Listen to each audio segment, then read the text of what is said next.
My caps lock is always on whenever I'm done playing a game because at some point I end up pressing it. So whenever I go back to type something like I was just doing now, everything is in caps and screaming. Hello, welcome to episode 31 of It Sure Is a Podcast. Today is the inevitable Valheim episode. We'll talk about what Valheim is in a minute. But I have good news that your boy Brandon is, well, two things. He's right in the middle of a 11-day vacation, which I have just been soaking up and really enjoying. I got my tooth fixed completely, and as of recording this, I just received my stimulus check. Ha ha ha. And if you live in the States, I mean, you probably got it soon, and maybe you should spend $20 of that toward Valheim instead of Taco Bell. Maybe. So let's start with the tooth. The last episode I posted, I was in so much pain, and my tooth was killing me. It was just terrible. Terrible. Like, the pain would radiate through my whole jaw. It hurt to eat. It hurt to talk. It hurt to breathe. So my doctor informs me, after doing a few, just as kind of just a catch-up for everybody else, after a few tests and just having them evaluated, that it needed a root canal, but the only place in town that does root canals was it was a place nearby, and the next opening was June 30th. I don't know if I went over this, but I'm not waiting that long, right? So I am at work. I am at a business, and there is a receptionist. Actually, the only place I go to where there's a male receptionist, which is kind of strange, but I mean, awesome. Break that social gender stereotype of receptionists. And him and I were just talking. I was letting him know, hey, this coming week, so it'd be today, I'm going to be on vacation. So I am just letting you know that I won't be here, just so you're not like, oh, where's Brandon? And he was like, cool. And he asked if I was doing anything on my vacation. I'm like, no, it's really more of a staycation right now. And from there, I kind of explained my situation about my tooth and explain everything. So this guy, and I'm just throwing this out there, and I don't like to use the swears on the podcast, so I usually don't swear anyways, but this absolute fucking legend picks up the phone, dials a number, and has a casual conversation with someone. And I was like, I guess I'll leave. So I get in the process of leaving, and he stops me, and he gives me the phone, and he says, hey, they want to take your information. Are you able to do an appointment tomorrow at 9:30? And I was like, what? So I pick up the phone, and I talk to him, give him my information. They give me the address, and they schedule it. So I'm like, are you kidding me? So then I go to the place the next day after I thank the guy a bazillion times. Oh my gosh, this guy apparently knows them. And just me talking to him, the kindnesses of his heart, he could have just said, oh, that sucks. But he decided to do something and got me hooked up. So I go in there, they're like, yeah, you need a root canal. So we could schedule you for, oh, look, we have a time tomorrow. And I'm like, no way, this isn't happening. So I go ahead and I get that whole thing set up. And then the next day I go in there and get the root canal done. Now, they shoot me up with that stuff, the numbing stuff they put in your jaw. And, it numbs up, but he kept saying, do you have a fat lip? I'm like, I don't feel it on my lip. And he's like, all right, well, let me know if you feel anything. So he starts doing the procedure for the tooth, and man, does it hurt. It hurts a lot. And I'm laying there, I'm like, I don't think it should hurt at all, right? They put that stuff in me. So when he gets a quarter of the way through the procedure, and he pulls the drill out of my mouth, and he's like, how are you doing? And I raise my little hand while laying there. I'm like, hey, I have a question. Should it hurt that much? And the guy was like, you shouldn't feel anything at all. I'm like, oh, I felt all that. Could I have another shot, please? And we all had a good chuckle about it. And the assistant was saying, you didn't even show any signs of being in pain, or your eyes didn't move or anything. And I was just I just told him, like, I have tattoos. I'm kind of used to being still during pain, but man, did it hurt. But after we got more of the numbing stuff in, then it was done. And I have a cap on it and a crown on it right now. And it's just nice not to be in pain constantly. It is so nice. It is just like, I can drink stuff. I can eat stuff again without it causing a problem. It's just good. But it kind of bums me out that my dentist said, oh, this is the only place in town that does it. And kind of looking at his business and then that other business he sent me to, they're probably connected in some way where him, sending me to him was him getting a kickback in some way, if that makes sense. Like, oh, you send me people, I'll send you people, And they were very adamant that, like, this is the only place in town that does it anymore. And I was just confused because I'm like, there's a lot of dentist places. So I looked around and, luckily this guy just helped me out. And he was just super awesome about it. So the tooth is fixed. I live. The pain's gone. And like I said in the previous episode, I didn't take care of my teeth very well, but as I got older, I really work hard on taking care of my teeth. And I think this was just because the tooth was split in half at some point. It was just destined to happen. So, getting that nonsense out of the way, how are you guys doing? Well, I'm doing great on my vacation. I've just done nothing. I've just kind of sat around. I've just enjoyed myself.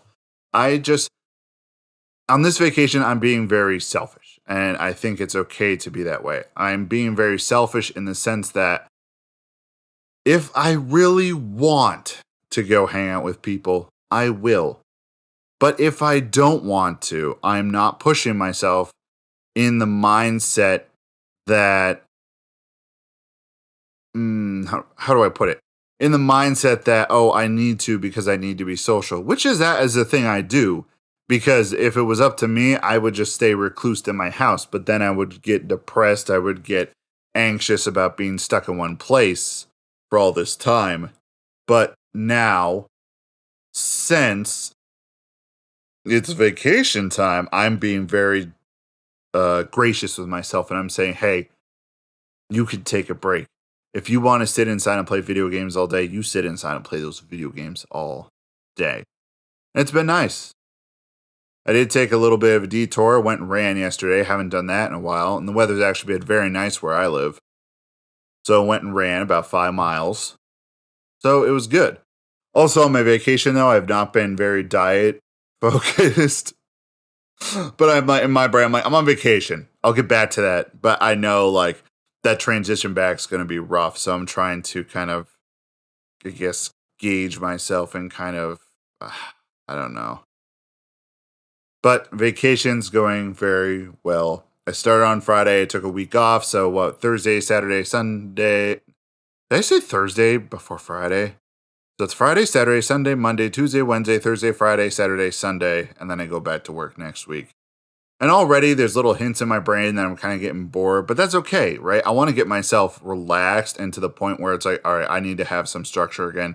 Just so I'm not as burnt out as I once was. With work. I think that was everything I wanted to cover in that bit.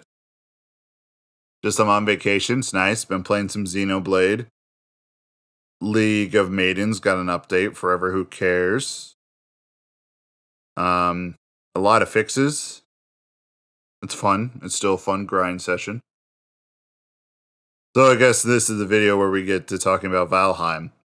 Now, I have been streaming Valheim. Streaming, yes, your friend streams. So if you are ever interested in that, you can hit up the twitch.tv/heroic-turdman. It's just Heroic Turd Man all in one. That's my Twitch. There's no consistent schedule yet, and just because I'm on vacation, I'm still trying to set everything up because there's so much background stuff you got to do. But I enjoy it. I enjoy just, talking to people, hanging out, We had some good turnouts of people chatting and stuff. So if you're interested in that, just throw a follow. Come hang on by. All right, self-promotion over with. Let's get to the point. Valheim. Valheim has been this little indie darling that's come out of nowhere. It's on Steam. It is $20. If you have a computer and after you go through the specs, if you can run it, if you like Minecraft, if you like survival games, if you like RPGs, this is the game for you. I heard so much good stuff about it, but I never knew or never realized how good it was until I played it. It is very heavily rooted in Norse mythology. Pretty much you have died and you go to purgatory where you have to kill a set number of bosses. Now, this set number of bosses, I don't know how much I've actually encountered bosses, if that makes sense. Because how you encounter them, I haven't gotten this far yet. How you encounter them is you find these kind of ritual spots, these areas where you are able to summon the boss, but you have to do something very specific, and it tells you. Like the very first boss is a deer boss, and it says sacrifice my kin. So I'm like, okay, it's a big deer, big picture of a deer. All right, you want me to bring over a deer and kill it, or put up a deer trophy on this little pedestal here?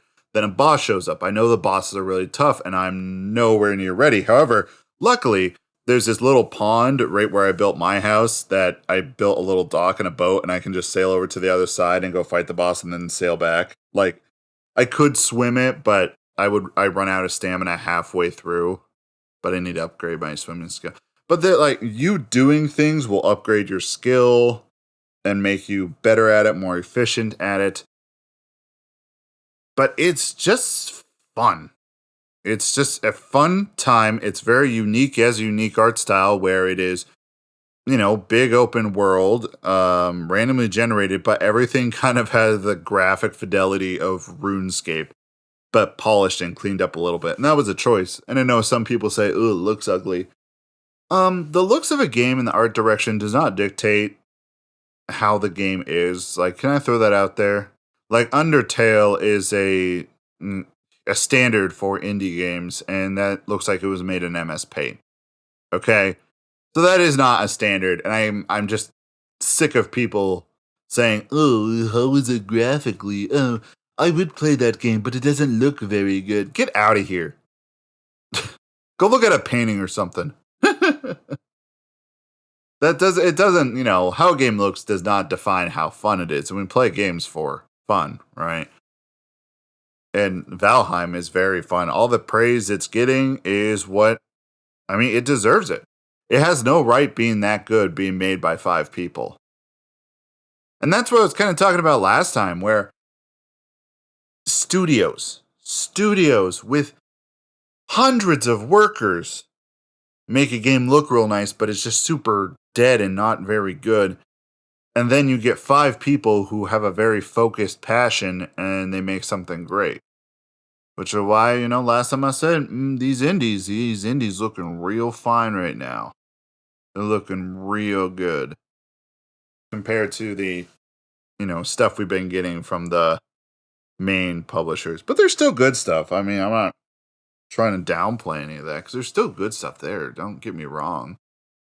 But yeah, if you take that stimulus check and you have 20 bones to spare and Valheim sounds up your alley, go for it. There's not much more talk about it just because a lot of my experiences I'm going to be streaming on twitch.tv/RoTurdman. See what I did there? But my times are inconsistent, but once I go back to work, it's going to return to only evenings. But because that will be, around 7 o'clock. I'm in the States, so that'd be Eastern, EST, I believe. Time zones always confuse me too, so sorry if I get that wrong. But you can just go on there. The picture is a caricature of me in the style of Promare with all the cool colors and stuff. If you don't know what Promare is, please look it up. It's a great anime by Studio Trigger. Valheim's just all about experiences, building your own huts, building up your little stronghold. It's one of those games, and I've kind of been drawn to these games where it's a sandbox. There might be a story like Subnautica, but it's not forefront. Like it's like, here are all the tools. Go play in our sandbox. When you're ready to push on to the story, you come here. You come see us. And that's kind of what it's been, just experiences. Also trees. Trees will kill you. If you chop down trees and they fall on you, you probably will die. So that's just throwing that out there. But so far, Valheim is a wonderful experience. If you're interested in the survival game genre, this is a great time. And once you get a grasp of everything, it's real simple to pick up. It's not complicated. And you can make armor to fight those bosses and stuff. I think I'm going to try to fight the one boss today. We'll see. With like all this vacation time, you kind of find yourself sitting there and you look around and you're like, what do I do first? And then you just sit there and don't do anything. Which, I mean, it's counterproductive. But also, sitting and not doing anything, just relaxing, is also healthy. Because the older generations, and even how our society is set up, is work, work, work, work, work, work. Get up. You gotta grind it. And that just screams burnout. That just screams that everyone's going to get tired, everyone's going to get worn out, everyone's going to just only work for a living and not actually live, right? And it's just one of those things where you're looking at that and you're like, man, I do not want to live like that. Right. So recently from my job, it was my birthday this past week. And we had some family over. My sister was talking to me about they were signing this license deal with to print T-shirts. Right, I worked as a screen printer for a little bit, and I really enjoyed it, but there just wasn't enough hours, and I was starting my new job, and then I kind of fully went in on that because all this COVID thing happened. But then this, private company's like, hey, you want to print all our shirts and stuff? And like, I would love to do that, but the money isn't necessarily there for me to live off of, right? So my father's sitting there at the table. We're talking about this, and I told him, my sister, I'm like, during the summer, because there's going to be big life changes happening, end of summer, and I was like, here's the thing. I explained my situation, and my dad's like, well, why don't you just work on Saturdays? And I just look at the guy. I'm like, listen, the reason I took a whole week off is because I'm burnt out from work, right? My hours, the first 3 days of the week, I have 10-hour days. And then I have even a little, like, 6 to 7-hour days, Thursday and Friday. So I'm working over 40. And I'm salary. But I got a weird job. And I just don't think he understood the point that, there's a day off, you can work. I'm like, no, I'm doing this for my own mental sanity so I don't go postal. And I think that's just a generation difference, a generation perspective difference. It's not necessarily bad. It's just something I kind of noticed this past week. And that's why I've taken a whole week off, and everyone's asking, like, what are you doing? Where are you going? Are you doing something? And I told everyone, I'm like, I'm just staying home. I'm not going anywhere. And if I want to go somewhere, I will, but it'll be last minute. There's nothing planned. And I've just felt very relaxed, very at ease this whole week. And it's just been nice. So if you have the chance, to take some time off for that beautiful, beautiful self-care, which not a lot of people put a lot of stock in, do that. Don't ever, work yourself to death. Work will always be there, right? As long as the human race exists, there will be work. Don't you worry. But also, you need to be sure that you are just taking care of yourself and actually living, if that makes sense. Man, I didn't expect this kind of transition to some kind of therapy session. Whoopsies.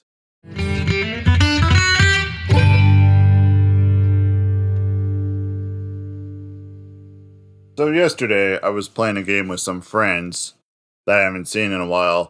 It is the 5-Minute Dungeon by Spin Master. Never heard of it, but the box looks really cool. Good art. The most fun you can have in 5 minutes. It's kind of its slogan. And this game has me very divided, very split, I guess you could say, because what 5 Minute Dungeon offers is a game round that lasts 5 minutes. So what you do is you have 5 different bosses, and then you have all these cards that have different monsters, obstacles, or events on them that are stacked on top of the boss. So you and your team have to go through all the cards. How do you go through the cards? Well, you flip one over, and there's a symbol on it to defeat this monster or this obstacle or whatever it is. So you and your team have a hand with a specific character class, and you guys have to match the symbols with cards that you have in your hand, right?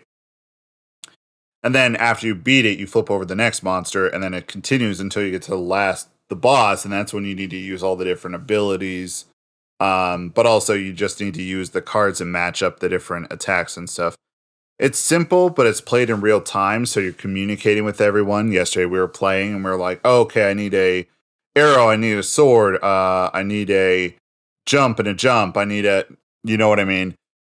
Because there's different symbols. There's a shield, a scroll, sword, arrow, and then a person jumping. So like jumping would be ability, arrow, sword, self-explanatory, shield, self-explanatory, and the scroll is magic. So you have to match all these, and when you do, that's when you beat it. But you have a timer going that's only 5 minutes. You have to beat the dungeon in 5 minutes. And then once you beat it, you get your cards back, you kind of reset the game, and you put the next boss there. Here's the problem. Now, this game is enjoyable. I like the idea of it, but there's little controversy about it once we were playing and we looked something up. So the game can end if you are not able to play any cards from your hand to use against a monster.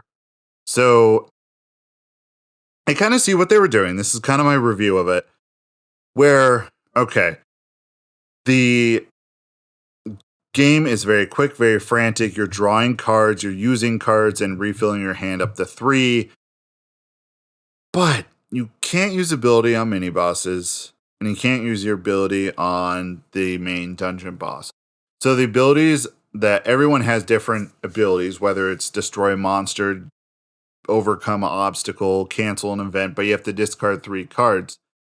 The thing is that there is no intended way for you to discard your cards to draw a new hand if you have nothing. So we kept finding ourselves on the first boss, the first character, our party being destroyed, because it is a rule. The 3 ways that you lose the game is if time runs out, if you run out of cards and can't do anything and everyone kind of runs out of cards too, or if this last one, or if you do not have the right cards to defeat a monster, the game's immediately over. So this is kind of turned into the Dark Souls of, I guess it was a Kickstarter game too, the Dark Souls of board games, I guess. Because we found ourselves, we couldn't even get through half of the deck of cards that are all the monsters before we even got to the boss.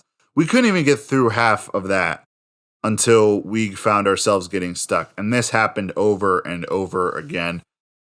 And we thought, okay, what if we kind of invented a rule that we're able to discard our cards? Because if you run out of cards, you'll have a finite number of cards. If you run out of cards, then you're like dead, technically. And you can be revived, but that's an item card that someone has to use. So what we were doing wasn't inherently like destroying the game or giving us an advantage. With this rule, we were only able to get to the 3rd boss, and there's 5. And we got stuck like right in the beginning of the 3rd boss. So it was challenging, but it was fair. But we played 3 different times and only got a quarter of the way through the monster deck for the first dungeon boss. And we kept looking over the rules and we thought something's wrong. We're doing something wrong. No, that's how the game is intended to be played. And a lot of people voiced concern online, and the creator was like, "Nope, that's how I made the game. It's not in the, you know, it's not in the, how do you put it, the spirit of the game to do anything else." And it would be different if we were able to choose out our cards and plan ahead of time, but we're not able to. It's a game of chance. So I kind of feel like when playing it, setting up those strict boundaries and those strict rule sets for a game that really focuses on chance, it just doesn't work at all. And once we started playing with the rule that, okay, you can discard, if you don't have anything, you're able to discard a card and pick up a new one, the game started to flow better. It didn't, be frantic and come to a screeching halt. And I don't know if anyone else has done that. Anyone else have done that where you were playing a game like that and they like broke the rules just to have the game work? Because this game is fun. It's a fun, frantic time. It's easy to pick up for kids. Like we were playing there. My friend's kid was with us. He understood the rules. He was the one who came up with the suggestion about discarding a card. Like if you don't have anything, you can pick a card to discard. Because it wasn't really fair. Now, like I said, if we're able to pick our cards ahead of time, that's different. Then that's us strategizing. But if not, then it's up to chance, and that's not really a fun mechanic because you're just doing the first dungeon over and over again. And to technically win, you have to get through all 5 dungeons. So all 5 bosses you have to defeat, and then you win. So I was very conflicted on it because when we were playing it and in the moment, 5-minute dungeon was super enjoyable. But with that one rule, I really don't know if they game tested it. I really don't know. I mean, they had to have, but I don't know if their perspective was, all right, we beat it once, it's doable, which it is, but my favorite kind of board games are the ones where you can sit down, you strategize, and you just play. Right? Like you can strategize a little bit in this, but at the same time, if you're drawing cards up from just your deck and it's all chance, then you shouldn't have such a steep boundary put for the rules. If that makes sense. Kind of wild, but it's a fun game. So like those are my thoughts on it. Kind of a miniature review of the 5-minute dungeon where I don't hate it. Don't get me wrong. It's fun, but I just don't like that one rule. So like when we play and when I play with my friends and show them, I'm going to explain it and show them how it's intended to be played. And already I talked to my one friend about it. I was like, hey, have you heard of this game? I had him read the rules. And I talked to him about it. And even he caught on. He's like, wait, if you just don't have the cards to match, it's over. And I'm like, yeah. And I don't know. I don't mean to ruin the spirit of the game, but I also want to be able to play your game to the fullest, if that makes sense. Like that's what I want to be able to do. I want to be able to enjoy your game. But if you have a rule like that kind of limits what I can do in your game, then I'm not going to enjoy it as much.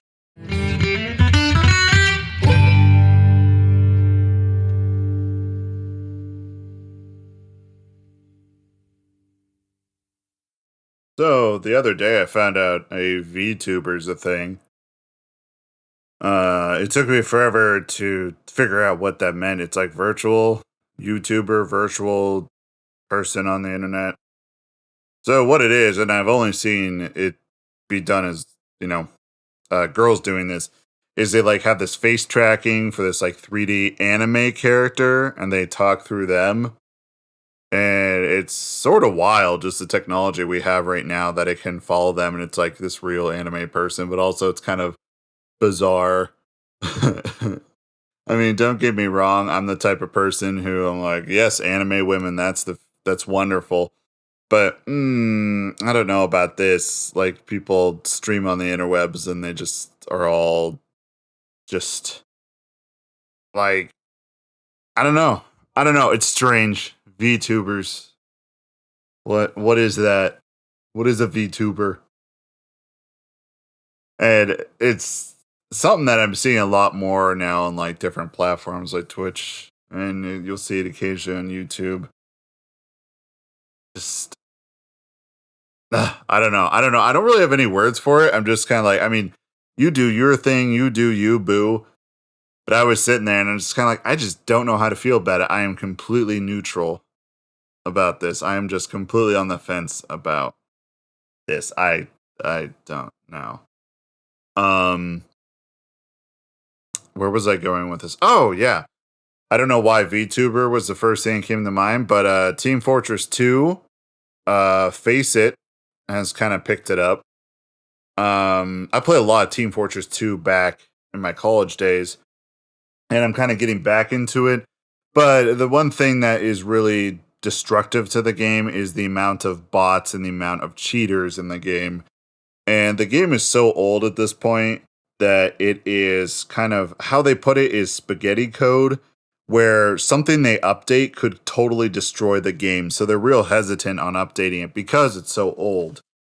And like the only thing they could really do would be like completely remake the game if they wanted to have a better influence. Because the game is, gosh, in 2017, the game was 10 years old. So do some basic math. I'm gonna do some basic math here. So 18, 19. So we're almost coming up on its like 15th anniversary, like in the next year. And online games like this, usually they don't last this long, right? Especially in a new modern age. It's strange for a game to last so long without getting an update in the form of a sequel or like a big overhaul. Because you can see it in titles like Destiny 2 got an overhaul. Like Destiny 1 transition and Destiny 2, which was a whole new game, and then Destiny 2 got a complete overhaul of the game with stuff taken out, stuff put in. What's another game that Overwatch, that's an example where Overwatch 2 is just going to overhaul the entire game.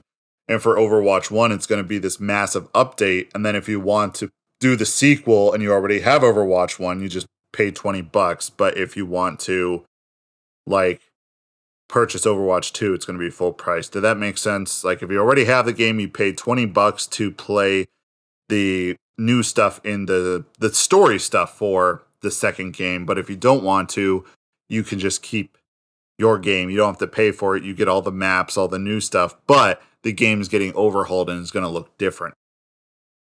So that's how, modern companies go ahead and do that. But also this game's so old, but there's still such a strong, passionate player base that hackers, cheaters, and bots are a thing that happen all the time. So what FACEIT does is it is a anti-cheat. It's a legitimate, like almost esport type of company that comes in and manages everything for the game. And they picked up an interest on it, and it's going to be releasing in a few days. You can get into it now, but it's like really going to drop with all the bugs and little things clear out of the way. There's no bots, there's no hackers because they have a very strict hacker program. Like literally yesterday, I woke up, it was about 8 a.m. I'm like, all right, I want to play some Team Fortress 2. Okay. So I load up, and every game I load into, there's this like bot that keeps showing up. And the bot's obviously cheating, so it just runs around as sniper and just like across the map, shoots you through a wall. Now, not all the games are like this, and you can always vote to kick them out, but the bots pretty much you can all vote, but it can like override the command and get stuck in there. So it was a big struggle for me to kind of come back because everyone, like, it's not everyone's cheating, but there's so many bots that it just is not very fun to play because it's not fair. And Team Fortress 2 is a very interesting game to me because it is a game that you can play casually or competitive. The skill ceiling for all the characters is so high that you're always learning something. Like compared to Overwatch, where, yeah, there is a skill ceiling to a point, but they all have abilities, and those abilities will always get nerfed. They'll always get changed. So it's not like you're getting better at the character. You just play a lot of that character. And when the change happens, you have to kind of adapt on how the new game, the meta of the game wants you to play that character. But I mean, with Team Fortress 2, they don't have abilities, they have gear, but okay, so there's no gear that's better than any other gear. And if it is better in one aspect, it is worse in another aspect. There's a lot of very specific weapons and tools and gear that you can use for a very certain playstyle, but you can always switch them out too and play a different playstyle of that hero, which I like. Because I'm thinking, okay, so this team's being very aggressive. So what I want to do is instead of using the standard rocket launcher for soldier class, I'm going to use the direct hit, or I'm going to use the beggar's bazooka where you like load up with 3 shots. Like, that is what I like. But it just the cheaters and everything really kept me away from it, just because I load up into a game I just want to play, and then I have someone just using aimbot and sniping me across the map and sniping our team, and we try to get rid of them through the, ban them from the server, and it won't work because they're a bot. It's frustrating. But that was the one big thing in games this week that I noticed. I'm like, oh, sweet, they're getting some stuff done. Their FACEIT came in. So hopefully there's going to be a big surge in the popularity of the game because, Team Fortress 2, even when I lose, I still have fun because I'm learning all the time. In games like, Overwatch is the one comparison I have, and Overwatch was inspired by Team Fortress 2 pretty much. Even the dev said so. Like, you just find a way to play a character and you play them the same every time. You get better at playing that way, but every character is their archetype. They can't really expand from that. And that's the same for Team Fortress 2, but the different weapons and the different tools you have change how you play that class. And that's super enjoyable. That is really fun. That's really engaging. And I always feel like I'm learning compared to, I did everything I needed to do as my character, and we still didn't win. That's when it's frustrating in Overwatch. And I'm not saying one's better than the other. It just, I prefer Team Fortress 2, but also all my friends play Overwatch. And Overwatch is fun too. But if I were to say which one is the better in balance, I would still say Team Fortress 2 is better in balance. If you don't include the random crits and the random weapon spread. Because before the game kind of transitioned into the, just keeping it alive mode, whatever you would call that. The game was still popular, but they added everything they wanted to. The developers were just like, okay, so we're going to add these 2 things to add a little bit of, I guess it would be a little bit of mystery, a little bit of randomness into the game to always keep it fresh. Which sometimes when you shoot your weapon, instead of having the predicted weapon spread, it will kind of change a little bit. It'll be a little wonky. And then also sometimes whenever you shoot, you'll just get a random critical. And there's, some items will make you get crits, but sometimes it just happens out of nowhere. And I can understand how that doesn't feel fair. But that was, that was back then. This is now. And FACEIT, I played on a few of their servers. Their servers there's no random weapon spread, no random crit. So it's a little more try hard, but I enjoy it because I can see someone shooting me and I'm like in my brain. Have you ever seen that meme of that lady looking around and then all those numbers flying all over the screen, superposed in the background, or no, overlaid over her? That's me whenever I get shot. And I'm like, okay, I know this is going to do this much damage. So I have these few options to respond, or I'm going to have to run away or find a med kit. And just that's more fun to me when there's a random element of it. And also there's no stuns. I kind of really don't like stuns in a multiplayer game like that. There isn't any stuff. Maybe there's one, but I don't see a lot of people use it. It's like this baseball that the scout can use, and if he hits it, it like stops you moving for a second. But like, come on, Overwatch is just all a lot of heroes have this stun ability, and I hate stuns because that takes control away from you, and you don't necessarily have control in that situation. You don't have the power to be able to get out of that bad situation, if that makes sense. And I don't even know if anyone is interested in Team Fortress 2 who's listening, or, I mean, it's such a relic, but it's a game that I always go back to. It's like comfort food. I always go back to it, and it's just nice. I know what's going on, I know what's happening. It's just real nice. I'm recording this on St. Patrick's Day, so that'd be the 17th, I believe. I don't know if it's going to go up, but I know I'm recording it today. Like I said earlier, I'm not pushing myself to do anything absolute crazy. I'm just taking it easy. I'm just going with the flow of everything, relaxing, playing some games. And man, that stimulus check came in. Got some bills to pay. But I'm happy I got that because after my tooth issue and I got that root canal, dude, I was real broke. I was real broke. It's the poorest I've ever been. And I was like terrified to even go outside because, you know, when you leave the house, sometimes you end up like, oh, I need to get a tank of gas, like last night. And I'm like, oh, I don't want to spend that money, but here we are. I spent it. Yeah, so hopefully this will go up soon. Hopefully. It'll probably go up today. And this whole section won't have any relevance to whoever's listening because, I mean, I'm just kind of talking through my own thoughts. But I kind of want to, I guess, whatever platform you download this podcast on, if you would be so kind, or if you feel inclined to, leave a review of some sort, just so I can get the word out there about this little thing that I'm doing, this little side project, which I do enjoy doing. And there's a consistent bunch of listeners, which, I mean, that's great. That's great. I can't even describe how happy that makes me and how thankful I am. But that was my little shameless plug. We got that plug in there.